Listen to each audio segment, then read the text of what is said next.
ධනික ඔයා දකින ලංකාවේ ෆවුන්ඩර්ස් ලගේ තියෙන මේන්ම වීක්නසස් මොනවාද? හරි වචනෙන් කිව්වොත් ෆෝකස්.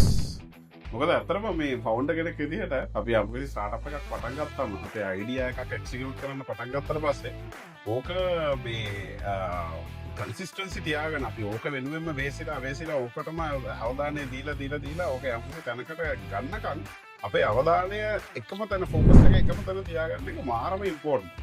අපිට ගොඩක් වෙලාවට ෆවුන්ඩර්ස් වලට වරදින්නේ අපි යම්කිසි දෙයක් පටන් ගන්නවට පටන් ගන්න කලින් අපි ඒක ගැන ලොකු හීන මවාගෙන ඉන්නවා. this is the next $1 billion idea කියලා අපි හිතින් මවාගෙන ඒක හොඳයි. එහෙම එකක් තියාගෙන ඉන්නවා. හැබැයි ඒක එක්සිකියුට් කරන්න පටන් ගත්තට පස්සේ වෙන්නේ මොකද්ද? ටික දවසක් යනකොට අපිට මොකද every business any business ඒක මේ අපි බලාපොරොත්තු වෙන විදිහටම හැමදේම වෙන්නේ නැහැ.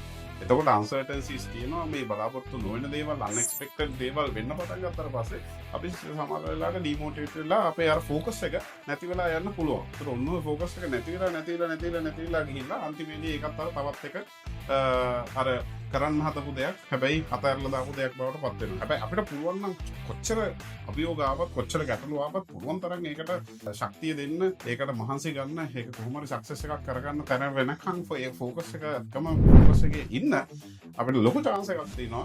ඒක step by step පියවරෙන් පියවර උඩට ගෙනහිල්ලා ඒක සක්සස් එකක් කරගන්න. ඒ නිසා මේ ફોකස් එක නැති වුණොත් ස්ටාර්ට්අප් එකක් ගොඩ දාන්න බෑම තමයි. ඒ නිසා focus is very important. focus එක තියෙනවා නම් ලොකු chance එකක් තියෙනවා අපිට අපේ idea එකක් අපේ product එකක් ගොඩ දාගන්න.